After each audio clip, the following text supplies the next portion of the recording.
My boots still had this morning's mud on them. Everyone else's shoes cost more than my first tractor, and they gleamed under the chandeliers like wet river stones. 200 guests, white orchids I had cut myself at 4 that morning. And my own father lifted his champagne, smiled at the crowd, and called me, just a farmer. He thought that was the punchline. He had no idea who was going to walk into his boardroom the following week, or what she would put on the table. Welcome back to Calm Drama Stories, where quiet people finally get the last word, and it is never the one you expect. My name is Emma Harrison, I am 34, and I grow food for a living. Drop a comment and tell me where you're watching from, and be sure to subscribe. At 4 that morning, I was standing in a cold greenhouse with a knife in my hand, cutting the last of the white orchids for my brother's wedding. My breath fogged. The heaters ticked.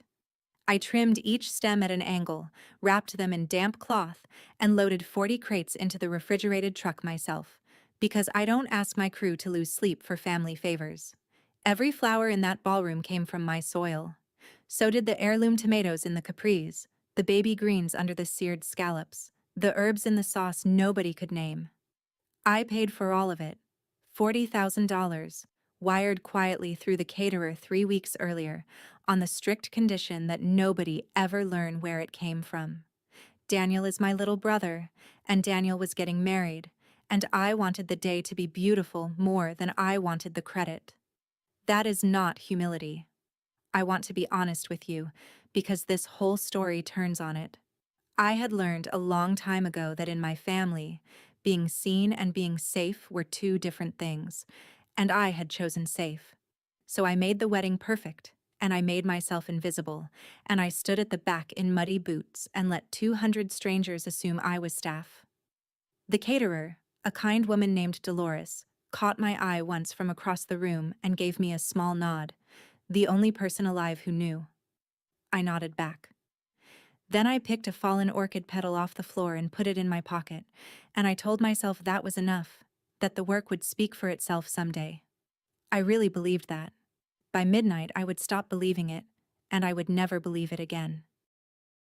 To understand my father, you'd have to see the building with his name on it, Harrison Provisions, a food processing and distribution company he founded before I was born, 40 years of packaged sauces and private label groceries, and a downtown office with his portrait in the lobby.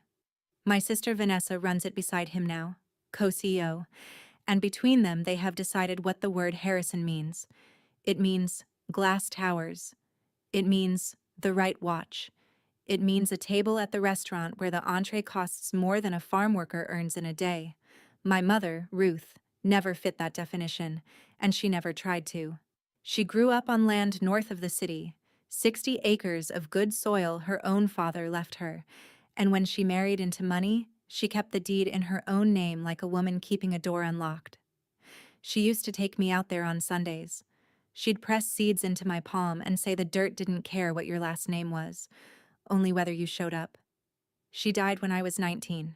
The cancer took 8 months.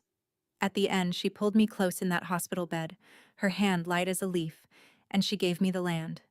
60 acres and a warning. Don't ever let anyone price you by the size of their wallet, she said. My father inherited nothing from her but a widower's black suit. Vanessa inherited her ambition and pointed it in the opposite direction. And I inherited the dirt, and the name Harrison that had come down her side of the family, not his. That last part matters more than anyone in that ballroom understood. They thought the name belonged to the tower. It belonged to the soil first. Vanessa found me near the coat check before the ceremony, the way a hawk finds a mouse.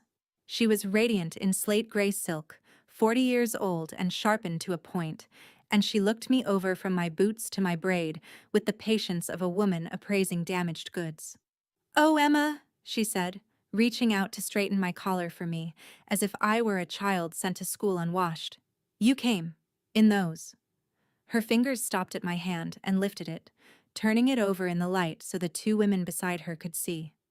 My palms are a farmer's palms, calloused at the base of every finger, a healed split across the right thumb, ground in soil under 2 nails no brush ever fully reaches. She held my hand up like evidence. "You can wash the dirt off your hands, Emma," she said, smiling so the others would think it was affection. "But everyone can still smell the barn." The women laughed the small laugh that women learn to give powerful women. I took my hand back, slowly, and I didn't wipe it on my dress, though every nerve wanted to. I had spent 15 years earning those calluses. I was not going to be ashamed of them at my own brother's wedding. But something cold moved through me anyway, because I understood then that no version of me would ever be clean enough for her. Not if I bathed in bleach. Not if I sold the farm and bought silk. The dirt she smelled wasn't on my skin. It was in her idea of me, and there was no washing that out. "Save me a seat," I said, and walked to the very back row where I could watch my brother get married without anyone watching me. The ceremony was lovely. Daniel cried when Chloe walked down the aisle, and I cried too, quietly, from the back where nobody keeps score. Then came the reception, and the dinner, and the seat they'd put me at, table 11, near the kitchen doors, between an aunt who forgot my name twice, and a business associate of my father's who did not. He was a genial man, a little drunk, and he asked me the question people ask at weddings. "And what do you do, Emma?" I opened my mouth. My father, 2 seats down, answered before I could. "Emma plays in the dirt," he said, warm and dismissive all at once, the way you'd describe a hobby that got out of hand. "Grows vegetables, sells them at those little markets. We keep hoping she'll get tired of it." The associate chuckled and turned back to his wine. And I sat there with the answer in my mouth. I could have said I supply 4 regional grocery chains. I could have said I employ 31 people year-round and 90 in season. I could have said my greens were on the plate he was eating from at that exact moment. Instead, I smiled and reached for my water, and I let it go, because I had decided long ago that a person who has to announce her worth at a dinner table has already lost the argument. That was the story I told myself anyway. The truth is, I was afraid. Afraid that if I laid it all out and they finally looked impressed, the respect would be for the numbers, not for me, and I would rather have their contempt than their conditional applause. So I stayed quiet. I always stayed quiet. And my father took my quiet as agreement and stood up to give his toast.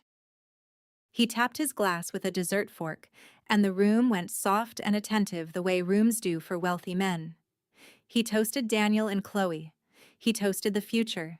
He thanked everyone for coming to a celebration worthy of the Harrison name, and he let his eyes travel the room, the orchids, the crystal, the 8-piece band, and I watched him decide to be clever. "You know," he said, "family means everything to me.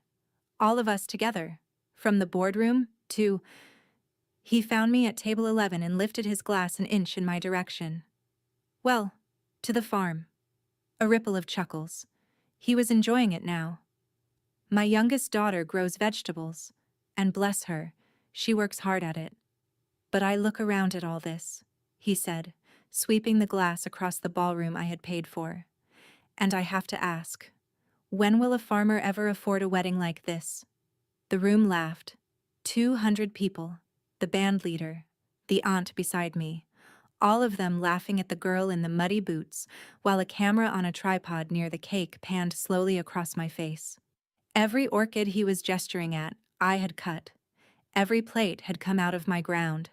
I had wired $40,000 into this exact evening so my brother would have the day he deserved, and my father stood in the middle of it and asked the room when a farmer could ever afford it. I set down my fork. I did not stand up. I did not correct him. I looked at Daniel, who had gone still at the head table, and I gave my brother the smallest shake of my head. Not now. Not today. But something in me that had been bending for 15 years finally, quietly, broke. Daniel found me 20 minutes later by the kitchen doors, where I'd gone to check that the dessert plating was going out right, an old habit I couldn't switch off even at my own humiliation. He looked wrecked. "Emma, I'm so sorry," he said. "I didn't know he was going to. I should have said something. I should have stood up." He was 29 and gentle, and he had spent his whole life being the peace between our father and everyone else, and I could see the guilt eating him. "It's your wedding day," I told him. "You don't spend it fighting Dad on my behalf." "But the flowers," he said quietly, and my stomach dropped, because I hadn't told him. He saw my face. "Chloe recognized the orchids. She said only one grower around here does the ruffled white ones, and then the caterer let something slip. And, Emma, did you pay for all this?" I could have lied. I looked at my brother, at the boy who used to follow me out to Mom's land and fall asleep in the truck bed, and I couldn't. "Don't," I said. "Don't tell them. Promise me. If they know, it changes what tonight was, and I don't want it to change." He stared at me. "You let him say that, in front of everyone, when you—" "I let him say it," I said, "because being right in front of a crowd isn't the same as being loved, and I stopped confusing the two a long time ago." He didn't understand it, not fully, but he nodded, because it was his wedding, and I asked him to. He hugged me hard, smelling of cologne and cake, and went back to his bride. And I got my coat, and I found my truck in a lot full of German cars, and I started the long drive home. It's 90 minutes from the city to the farm, mostly dark highway, and then a county road with no lights. I drove it with the radio off. Somewhere around the halfway mark past the last gas station, I let myself feel it. For 15 years I had told myself a story, and the story went like this. If I just worked hard enough, grew good enough, built something solid enough, then one day the work would speak so loudly that my father would have to hear it, and he'd look at me the way he looked at Vanessa, and I would finally belong. I had planted that hope like a seed and watered it every season. That night on the county road, I finally understood it was never going to grow. He didn't fail to see my worth. He saw it fine. He'd eaten it off a plate that evening. He just didn't count it, because it came out of the ground instead of a spreadsheet, and no harvest was ever going to change the arithmetic in his head. You can't earn your way out of someone's contempt when the contempt is the whole point. I pulled into my own gravel drive a little after midnight. The farmhouse was dark. The fields stretched out silver under a half moon, 60 acres my mother pressed into my hand while she was dying, and I sat in the truck and looked at them, and let the hope die all the way. Then my phone lit up on the passenger seat. A number I half recognized, an office line, calling at midnight. My father, I thought, and my chest went tight in a way I hated. Calling to apologize, or to twist the knife. I almost let it ring out. Then I answered. It wasn't my father. "Emma? It's Sophia. I know it's late." Sophia Reyes runs operations at the farm. 38, unflappable, the person who keeps the whole machine running when I'm off cutting orchids for ungrateful families. She never calls at midnight. My tiredness dropped away. "What's wrong?" "Nothing's wrong. Something's right, maybe. I got a call end of day, meant to reach you sooner, but I figured you were at the wedding." She took a breath. "Bell and Crane Foods wants to talk. Not a trial order, Emma, the whole thing. A multi-year regional supply contract, produce and specialty greens, exclusive. Their head of sourcing called me directly." I sat up straight in the dark cab. Bell and Crane is not a farmer's market operation. They are a national food company, the kind whose products sit on shelves in every state, the kind that could take everything my farm grows and ask for more. A contract like that doesn't just grow a business, it changes what the business is. "When do they want to meet?" I asked. "Next week." "And Emma?" She hesitated, which Sophia never does. "They said the deal has moving parts. There's a partner company involved on the packaging and distribution side, and the sourcing lead was cagey about who. Big name, apparently. They want everyone in one room to sign the whole structure at once." I stared out at my silver fields. A week ago, this call would have been the best news of my year. Now something cold and precise was moving in my chest, a farmer's instinct for weather she can't yet see. "Set the meeting," I said. "I'll be there." I hung up and sat in the truck a long time. I told myself the unease was just the late hour. It wasn't. 2 days later, I drove back to the city, this time in clean clothes and a truck that smelled of nothing but coffee, and I met Marcus Bell. He is the CEO of Bell and Crane, in his mid-50s, silver at the temples, with the plain manner of a man too successful to need to perform it. His office had a view of the whole valley. He shook my hand and, I noticed, did not flinch at the calluses. He looked at them for a second actually, and something like respect crossed his face. "So you're the one," he said. "I've been eating your tomatoes for 3 years without knowing your name." We sat, and he laid it out straight, which I appreciated. Bell and Crane was expanding a premium fresh line, and they needed a supplier who could hit organic certification, deliver at volume, and do it from within the region so the truck stayed short. He had spent 8 months looking. "There are exactly 2 operations in this corridor that can meet the spec," he said. "One of them told me last month they're at capacity and won't expand. That leaves you." He slid a folder across the desk. "I'll be honest, Ms. Harrison, I don't have a second option. If we do a premium regional line, we do it with Harrison Farms, or we don't do it here at all." I kept my face even, the way I keep it when a buyer thinks he's holding all the cards. But inside, something had shifted, quietly and completely. For 15 years, I'd been the one without leverage, the one who took what the market offered and said thank you. Now a national company was telling me, in a corner office, that the whole plan turned on a name. My name. I opened the folder, and that's when I saw the other party listed on the distribution side. There, on the second page, under Distribution and Co-packing Partner, printed in the same plain font as everything else, was a name I had grown up under. Harrison Provisions, my father's company, my sister's company. Bell and Crane wasn't just buying my produce. They were building a supply chain, and they intended to run it through my father's plant for packaging and distribution, and neither end of that chain knew the other end was me. I must have gone still, because Marcus Bell tilted his head. "You know them." "I know of them," I said carefully. "Good outfit. Old company. But they've had a rough couple of years from what I hear." He said it neutrally, but I heard the thing underneath. Later, I'd learn the whole picture, but even then I understood the shape of it. Harrison Provisions was in trouble. 40 years old and slipping, undercut by cheaper competitors, carrying too much debt, and this Bell and Crane contract wasn't a nice new account for my father. It was a lifeline. Without the volume this deal would pump through his plant, the company my father built, the company that let him stand in a ballroom and pity me, might not survive the year. And the whole thing depended on a supplier only I could provide. I closed the folder. My hands were steady. Inside, I was anything but. For 15 years, I had kept my 2 lives in separate fields, the farm on one side, the family on the other, and I had worked very hard to make sure they never touched.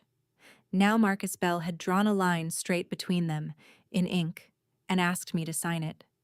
If you have ever had family look right through you, like your work was invisible, stay with me. What happened in that boardroom still gives me chills. Hit subscribe so you don't miss the turn. I drove home that night with the folder on the passenger seat like a live thing, and I thought about my mother. She'd been gone 15 years, but I could still hear her in the greenhouse, still feel the particular grip of her hand at the end.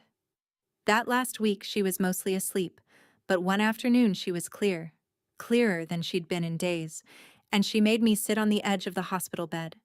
She wasn't worried about the farm. She knew I'd work. She was worried about the rest of them. "Your father is a good man who got scared of being poor a long time ago," she said, "and fear that old turns into something else. It turns into a way of seeing. He'll measure you by what you can show, because that's the only ruler he trusts.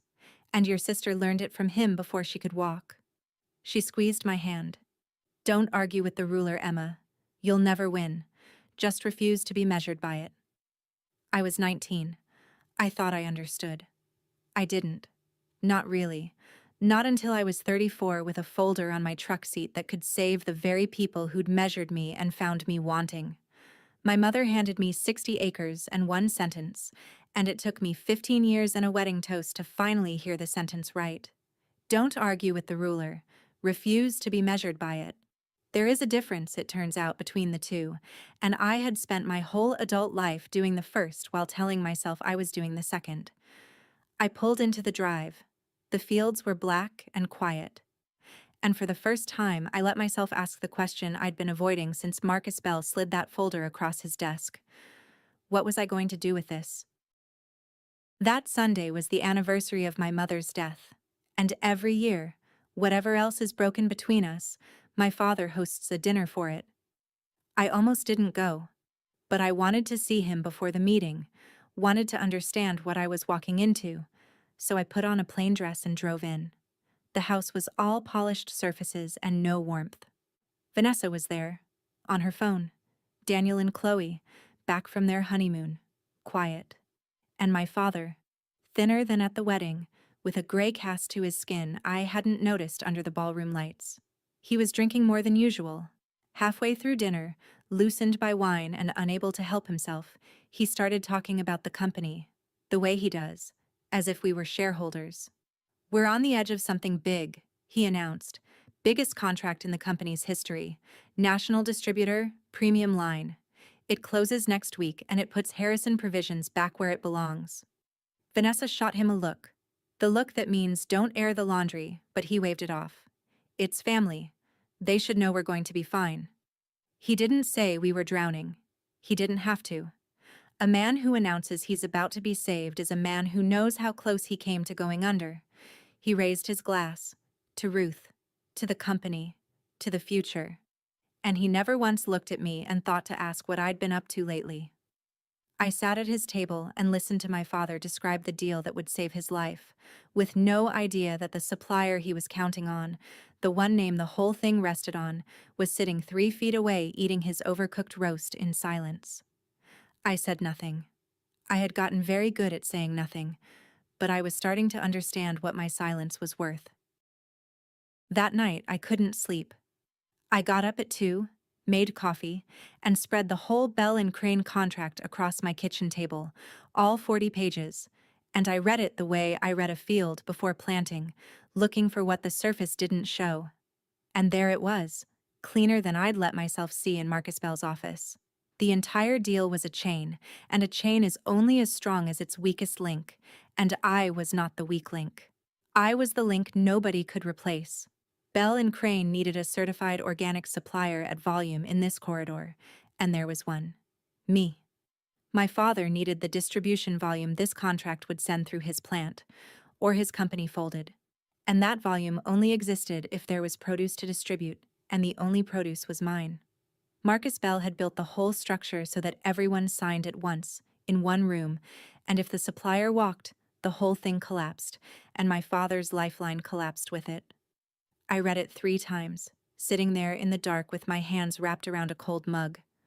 The whole thing came down to one name on the supplier line, and that name was mine. I want to be careful here, because I know how this sounds. I did not feel triumphant. I felt sick, actually. And then quiet. And then something steadier underneath, like ground firming up after rain. My father had stood in a ballroom and asked when a farmer would ever afford a wedding like his. And the answer, the whole time, was sitting in a farmhouse kitchen at 2 in the morning, holding the single page that decided whether he kept his company at all. He'd asked the wrong question. The right one was whether he could afford to keep insulting the only person who could save him. Vanessa called me on Tuesday. I almost didn't recognize the number because Vanessa does not call me. Texts, occasionally, usually to coordinate a family obligation she wants me to handle. But this was a call, and her voice had the bright, brisk warmth she uses on people she needs something from. "Emma, listen, I know you've got your little farm thing, but are you free Thursday and Friday?" I said I might be. "It's just, we're doing a big cleanup at the plant, reorganizing the cold storage warehouse before a client walk through, and we're short bodies." I thought, well, you're used to physical work, hauling and lifting and all that. And honestly, you'd probably be faster than the temps. I could get you 20 an hour? Cash? She said it like she was doing me a favor. My sister, co-CEO of a company about to be saved by my signature, was offering me $20 an hour to stack boxes for the client walkthrough. And the client, though she didn't know it, was the same deal that ran through my fields. "You want me to clean your warehouse," I said, "for the client walkthrough." "It'd mean a lot," she said. "And, it'd be nice to have you around. We never see you." Then, softer, the knife wrapped in wool. "You can wash the dirt off your hands, Emma, but you might as well put them to good use." She laughed like it was a joke. I didn't. I stood in my greenhouse with the phone to my ear and looked out at rows and rows of the produce her company was praying to distribute, and I understood that she genuinely could not conceive of me as anything but hired hands. Not a rival. Not a peer. Certainly not the woman whose name was on the supplier line. "I'll think about it," I said, and hung up, and I thought about it very differently than she meant. I told Sophia about it the next morning, over coffee in the farm office, both of us watching the crews load the day's harvest. She listened to the whole thing, the wedding toast, the folder, the warehouse offer, and when I finished, she set down her mug and said the thing I'd been afraid to say to myself. "So don't sign." I looked at her. "You heard me," she said. "Emma, these people have spent your whole life stepping on you. Now the one deal that saves them happens to run through your gate and you're agonizing about it. Let them sink. Bell will find another way, or he won't. But either way, your father's company folding is not your problem to solve. You don't owe them your name." And she wasn't wrong. That was the trouble. Everything she said was true and clean and fair, and part of me wanted it badly, wanted to sit in my farmhouse and let the tower crumble and feel nothing but the quiet. But I kept seeing things I didn't want to see. The 200 people my father employs, the line workers, the drivers, the woman at the front desk who's been there since I was a kid. They didn't toast at any wedding. They'd just lose their jobs. And under that, deeper, uglier, I saw the truth about myself. If I let them sink, I'd be measuring them exactly the way they measured me, deciding a person's fate by whether they deserved it in my eyes. I'd win the argument by becoming the ruler. My mother's voice again. "Don't argue with the ruler. Don't become it either." "I don't know yet," I told Sophia, "but letting them drown so I can feel righteous, that's not refusing to be measured. That's just measuring back." Sophia studied me. "You're a better person than me," she said. "No," I said. "I just had a better mother." I decided to go to the meeting. I still didn't know exactly what I'd do when I got there, whether I'd sign, whether I'd walk, whether I'd say a word about who I was before Marcus Bell did it for me, but I knew I had to be in that room, as myself, and let whatever happened happen in the open instead of in the dark where I'd been hiding my whole life. The night before, I did something I couldn't fully explain even to myself. I went out to the cutting garden at dusk and I cut flowers. Not the show orchids, not the wedding whites.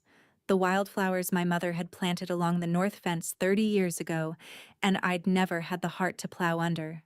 Black-eyed Susans, coneflower, Queen Anne's lace, the scrappy, unfashionable blooms that grow where you don't fuss over them. I cut an armful and wrapped the stems and set them on the passenger seat of the truck, next to the folder. I wasn't going to hand them to anyone. I wasn't going to make a speech about them. I just wanted something of my mother's in the room, something that had come out of the ground and asked nobody's permission to be beautiful. Sophia found me doing it and raised an eyebrow. "Flowers to a contract signing?" "Flowers to a contract signing," I said. She didn't ask why. She's known me long enough to know that some things I do with my hands before my head has caught up. I loaded the truck that night so I wouldn't have time to talk myself out of it in the morning. Folder, flowers, a clean shirt, my mother's ruler still ringing in my ears.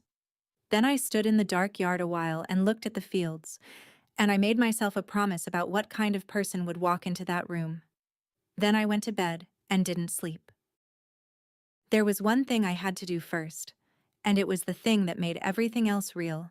Marcus Bell's office had sent a logistics email that morning, confirming the signing meeting, listing attendees, asking each party to confirm their principal signatory. For 15 years, I had done business behind a curtain. The farm operated as an LLC, contracts went out under E. Harrison, and when a buyer wanted a face across the table, I sent Sophia, and I let people assume the owner was some man named Harrison who preferred to stay off the road. The one place my full name lived in the open was the Organic Certification Registry, a federal database anyone could search. And that was how Bell's sourcing team had traced their way to Harrison Farms in the first place, a single line reading Emma Harrison among the certified growers. But a name in a database is not a face in a room, and every time a buyer wanted the face, they got Sophia. It had kept my two worlds apart. It had kept me safe. And now Bell and Crane wanted the principal signatory confirmed by name, in writing, for a meeting my father and my sister would be sitting in. I read the email 4 times. My cursor sat blinking in the reply box for a long time. If I typed my name, if I confirmed that Emma Harrison, owner of Harrison Farms, would personally attend, then the curtain came down for good. My father would see. My sister would see. Everyone in that glass tower would know exactly what the girl in the muddy boots had built while they weren't looking, and there would be no putting it back in the dark. I thought about my mother's door she kept unlocked. I thought about 15 years of being invisible on purpose and calling it dignity, and I typed it. Emma Harrison, owner, Harrison Farms, will attend and sign on behalf of the supplier. I read it once more. Then I hit send, and I felt the click of it go out into the world, irreversible, like a gate swinging shut behind you on a road you can't walk back up. Whatever I had been protecting all these years, I had just given it up on purpose. There was no unsending it. And strangely, for the first time in weeks, I could breathe. I told Sophia that afternoon that I'd be going in alone. She'd been my face for years, the one who sat across from the buyers, the buffer between me and every room where I didn't want to be seen. And she looked at me for a long moment and understood before I finished the sentence. You don't want me there. It's not that, I said. It's that if you're there, I'll hide behind you. I always have. You walk in first and I read the room from the back, and that's exactly the thing I'm done doing. She nodded slowly. There was something in her face I hadn't expected. Not hurt exactly, but the particular quiet of watching someone step off a ledge you can't step off with them. You've never signed a big one without me in the room, she said. I know. You sure? No, I said, and we both almost laughed. But I'm doing it anyway. She squeezed my shoulder, the way she does, and then she said the thing I needed. For what it's worth, boss, you built this. Not the LLC, not the paperwork. You, with your hands. Whatever happens in that room, that part's already true, and nobody in it can vote on it.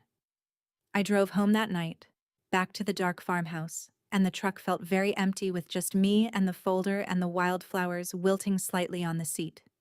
For years, I'd had a shield, a system, a way of being present without being exposed. I'd just set all of it down. Tomorrow, I would walk into my father's world with nothing between me and them but the truth, and the truth had never once protected me before. But I was 34, and my mother was 15 years gone, and I was finally done being invisible. Whatever it cost me, I was done. Daniel called me the night before the meeting. He didn't know about any of it, the contract, the folder, that I was the supplier his father was praying to. He just called because he'd been worried about me since the wedding, my sweet brother, and he wanted to hear my voice. We talked about the honeymoon, about Chloe, about nothing, and then he got quiet and said, Dad's a mess right now. The company. I don't think he knows I know, but Chloe overheard him on the phone. He said if this deal next week falls through, they're done. Layoffs, the whole thing. He said there's some supplier holding all the cards and he can't even get a meeting with them until the signing, and it's driving him crazy. Some hard-nose who won't take his calls. I closed my eyes in the dark of my kitchen. Some hard-nose, I said. Yeah. He's terrified of them, honestly. First time I've ever heard Dad scared of anybody. I could have told him right then. My brother, on the phone, handing me the perfect opening. I opened my mouth, and the words were right there. It's me, Daniel. I'm the supplier. I'm the hard-nosed dad's afraid of. And I closed it again, because I'd made him promise not to tell them about the wedding, and I wasn't going to put him in the middle of this too, wasn't going to make him carry my secret into that house. Emma? He said. You still there? I'm here, I said. Get some sleep. Tell Dad it'll work out. You think it will? I looked out at my fields, silver again under the same half-moon that had watched me lose hope on the county road 2 weeks before. I think, I said slowly, that everybody's about to find out what they're really worth. I hung up before he could ask what I meant. I couldn't stay in the house after that, so I put on my boots and walked out into the fields in the dark. It was cold and clear, and the rows ran out ahead of me into the black, and I walked them the way I've walked them 10,000 times, and I let myself finally ask the real question, not what I would do in that room. I mostly knew that. The real question was underneath, the one my mother had been trying to get me to ask on her deathbed. What did I actually want? For 15 years, I told myself I wanted to be left alone, to work in peace, to not need their approval. But standing in my mother's field at midnight, I finally caught the lie in it. I hadn't stopped wanting their approval. I'd just stopped asking for it out loud, because asking and being refused hurt worse than the silence. I'd hidden my whole life not out of dignity, but out of a 19-year-old's flinch, still bracing against a no. And tomorrow, my father was going to hand me the yes. He was going to see the farm, see the numbers, see everything, and he was going to be impressed at last, because now I was useful. Now I was worth something on his ruler. And here was the thing I had to be sure of before I walked in. If he offered me the belonging I'd wanted my whole life, offered it now that I was finally valuable to him, would I still want it? Or would I finally understand that a love that arrives only when you're useful isn't love arriving? It's a bill coming due. I stood in the dark a long time. The wind moved through the coneflower. And somewhere out there in my mother's field, I found my answer. And it wasn't the one 19-year-old me would have given. The morning of the meeting, I dressed the way I'd decided to dress, which was like myself. A clean chambray shirt, dark jeans, my good boots scrubbed of mud but unmistakably work boots, the leather cracked from real use. No silk, no borrowed armor. I braided my hair back the way I do for the fields. I looked in the mirror, and I did not see a woman dressed up to impress a boardroom. I saw a farmer, and that was the entire point. I put the wildflowers in a mason jar of water on the passenger seat and drove the 90 minutes to the city with the windows cracked and the radio off, and I did not rehearse a speech, because I wasn't going in there to perform. Bell and Crane's headquarters was a tower of glass downtown, 40 stories, the kind of building my father respects on sight. I parked my mud-crusted truck between 2 black sedans in the visitor garage and carried my mason jar of Queen Anne's lace across a marble lobby, and I watched people's eyes slide off me, the woman in work boots holding weeds, clearly lost, clearly staff. The receptionist directed me to the 38th floor. In the elevator, alone, I looked at my reflection in the brushed steel doors and I breathed. Somewhere on that floor, in a glass conference room, my father and my sister were already sitting, waiting for a supplier they'd never met. The hard-nose holding all the cards, with no idea the cards had been in their own family the whole time. They'd been waiting 15 years to see me clearly. They were about to. The elevator climbed. My hands were steady around the jar, steadier than they'd been in the farmhouse. Whatever this cost me, I was walking in as the person my mother made, not the person my father named. The doors opened. Vanessa spotted me in the hallway before I reached the conference room. She was standing outside the glass doors with a young assistant reviewing something on a tablet, dressed in the sharpest suit I'd ever seen her wear, and when she looked up and saw me, her face did something complicated. Confusion first, then a kind of horror, then fast, the smooth contempt she wears like foundation. "Emma," she hissed, crossing to me, lowering her voice so the assistant wouldn't hear. "What are you doing here? How did you even... Did Dad tell you where we were?" She took my arm and steered me away from the glass, away from the room. This is the most important meeting in the company's history. You cannot be here right now. I don't know what you thought if you came to ask him for money or, God, is this about the wedding? This is not the time. I let her steer me. I looked down at her hand on my arm, the manicured fingers, and then up at her face, tight with panic and something underneath the panic that I finally recognized as fear, the same fear I'd heard in my father's voice through Daniel. She thought I'd come to embarrass her. She thought I was a problem to be managed out of the hallway before the real people arrived. You can wash the dirt off your hands, Emma, she said, echoing herself without knowing it, quieter now, almost pleading. But not today, please. Not in front of these people. Just go home. I'll call you after. The assistant appeared at her elbow. Ms. Harrison? They're ready to start. Mr. Bell is asking for the supplier's representative. Vanessa turned to answer. I stepped past her, toward the glass doors, and said, That's me. The conference room was all glass and pale wood, a long table, the valley spread out 40 floors below. My father sat at the far end in his best suit, gray-faced, hands folded, the posture of a man about to beg, dressed up as a man about to negotiate. There were lawyers, an aide from Bell and Crane, place cards at each seat printed in small serif type, and there, halfway down the table on the supplier's side, a card that read Harrison Farms, in front of an empty chair. I walked to it. I set my mason jar of wildflowers on the polished table, right there among the leather folios and the water glasses, weeds from my mother's fence line in a boardroom 40 stories up. And I pulled out the chair and I sat down in the seat that said Harrison Farms, because it was mine. The room went quiet in stages. My father saw me and his face did a slow, terrible thing, first not understanding, his daughter in the supplier's chair. Some mistake. Then the beginning of understanding. Then a pallor that went all the way to his lips. Vanessa had followed me in and stopped dead just inside the door. She looked at the place card. She looked at me, sitting behind it. And I watched the whole architecture of her afternoon collapse behind her eyes. Nobody spoke. The aide shuffled papers. My father opened his mouth and closed it.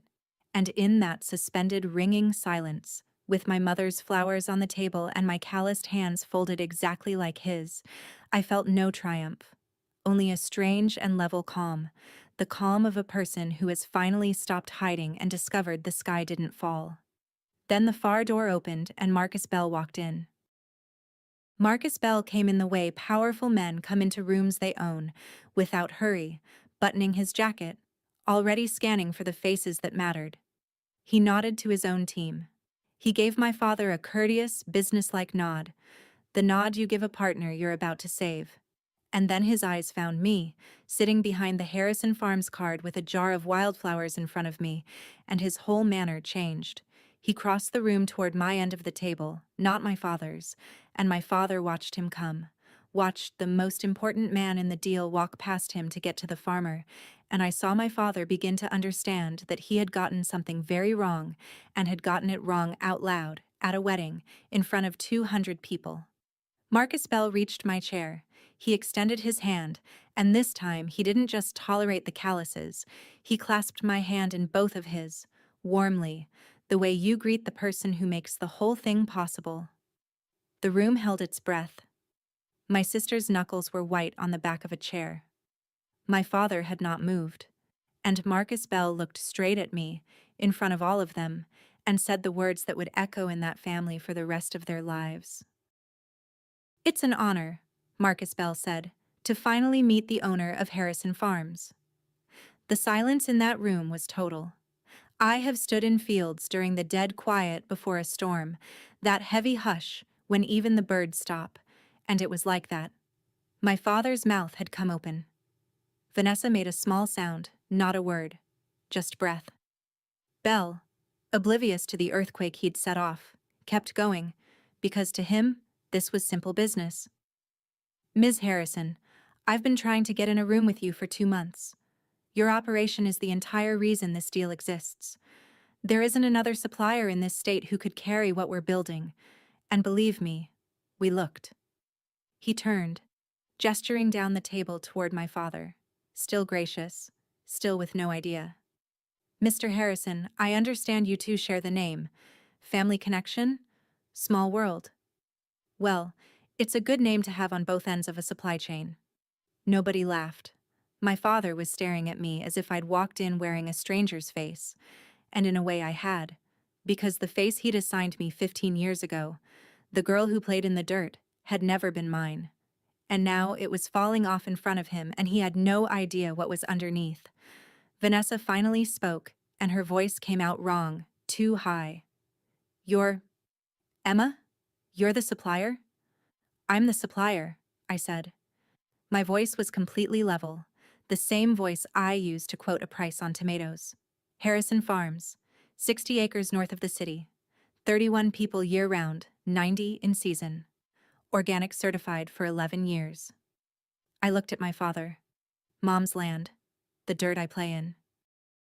I watched Vanessa recover in real time, and it was almost impressive, the speed of it. The horror in her face reorganized itself into something oily and quick, and she smiled, and she turned to Marcus Bell with the polished warmth she'd used on those women at the wedding. Well, isn't this wonderful? She said. My little sister. We are so proud of what Emma's built. She's always been the hardworking one in the family, hasn't she, Dad? We've supported her farm from the very beginning. She was doing it right in front of me, rewriting the whole history in the space of a breath, turning 15 years of contempt into a story about a supportive family and their salt-of-the-earth daughter, claiming the credit for a thing she'd spent that very week offering me $20 an hour to clean her warehouse. Belle nodded politely, not knowing, not caring, and I felt the old pull, the almost overwhelming urge to lay it out, to tell Marcus Bell and the lawyers and the whole glass room exactly what this family had said to me at a wedding 2 weeks ago, to hold up the toast the way Vanessa had held up my hand, as evidence, and watch them shrink. I had the floor. I had the leverage. I could have burned them down to the studs and been justified, but I heard my mother. Don't argue with the ruler, don't become it. Humiliating them would just be Vanessa's move, run in the other direction. Same weapon, same game, and I'd have won it by becoming exactly what I hated. So I didn't. I let Vanessa's revision sit there unchallenged, and I turned to Marcus Bell, and I said in that same level voice, "Should we talk about the terms?"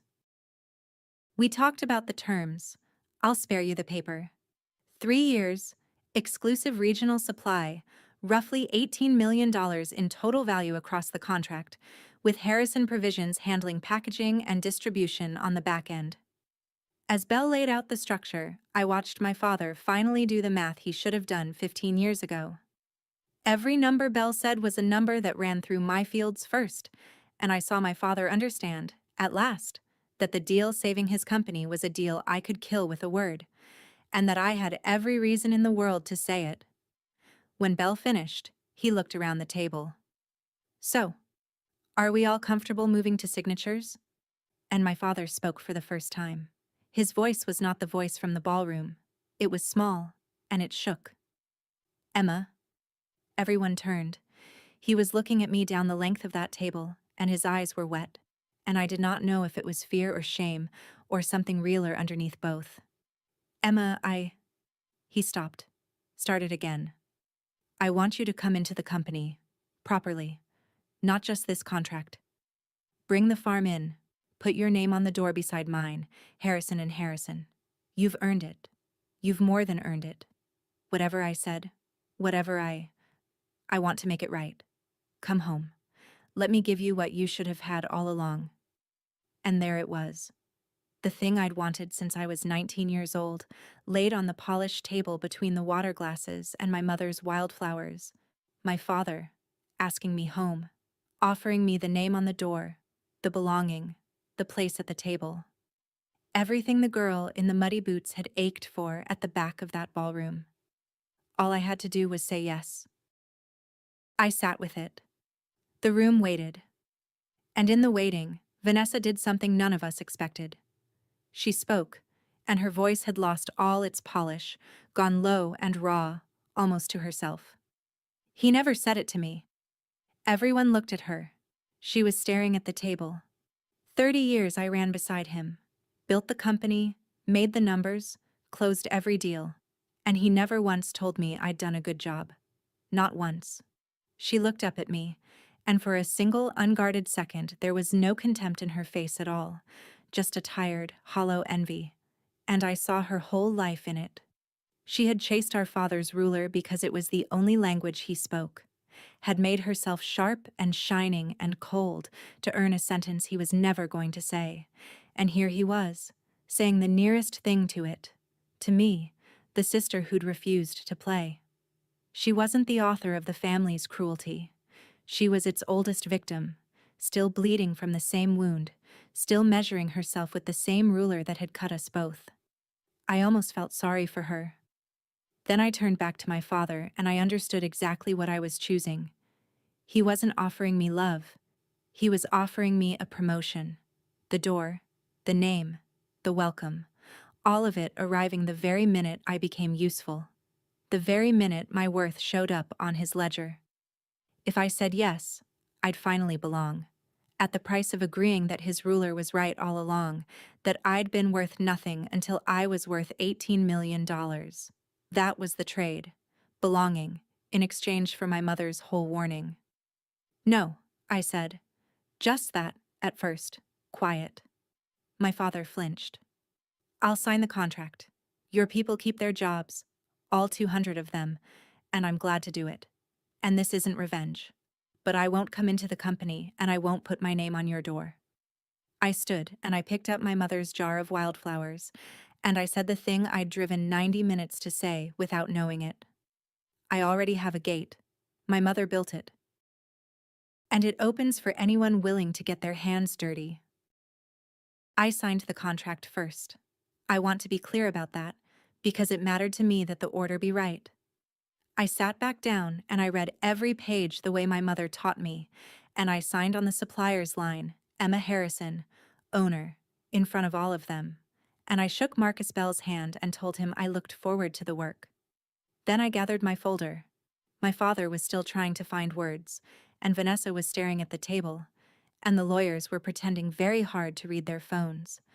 I left the wildflowers where they were, in their mason jar in the middle of that polished table, weeds from my mother's fence line 40 floors above the city, because I wanted them to have to look at something honest for the rest of the meeting. I walked toward the door. Emma. My father's voice behind me cracked down the middle. Emma, please. I stopped. I didn't turn around, but I stopped. One hand on the glass door, and I gave him the only thing I had left to give, which was the truth said gently. You didn't lose me at the wedding, Dad, I said. You lost me a long time before that. But the gate's open. It always was. You just have to be willing to walk out to where I actually am.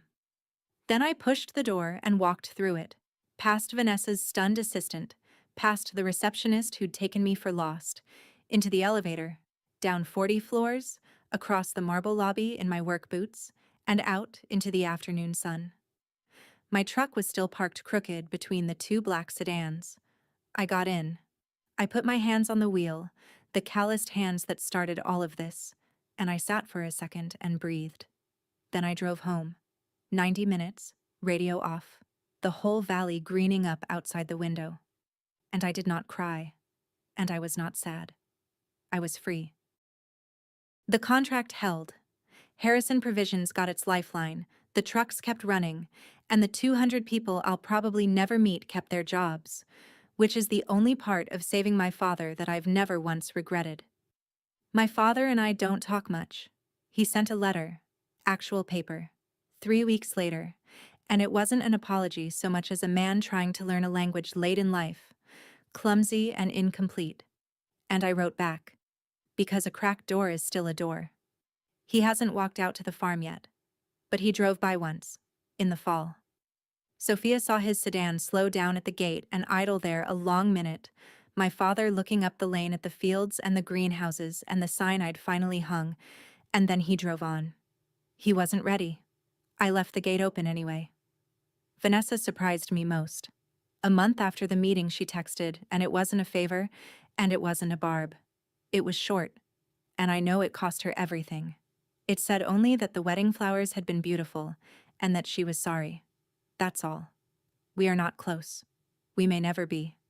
But she'd finally seen the flowers, and coming from Vanessa, that was practically a bouquet. And Daniel. My brother started coming out to the farm on weekends that spring, first just to help, then because he liked it. And by summer he was asking real questions about soil and seasons and how you make a thing grow. Last month he told me he and Chloe are thinking about moving out this way. He wants his kids to grow up knowing which end of a seed goes down. The ruler that measured us all. The one my father trusted and my sister served. It's still out there. I didn't destroy it. But it's not getting handed down anymore. Not through this gate. I hung a small wooden sign at the entrance that spring. Nothing fancy, just my mother's words burned into a plank of cedar I cut myself. And here is the one thing 15 years and a boardroom taught me. The thing I'd give you if you've ever been priced by someone's wallet. Respect you have to buy was never respect at all. It was rent. And I was finally done paying it. That's how a farmer got the last word. Not with a bigger house, not by burning anyone down, just by refusing, at last, to be measured by a ruler that was never mine. The muddy boots, the toast, the name I would not put on his door. If someone in your life ever priced you by what you could show them, this one was for you, and I hope you keep your gate open too. Subscribe to Calm Drama Stories, where the quiet ones get the last word. I'll see you at the next one.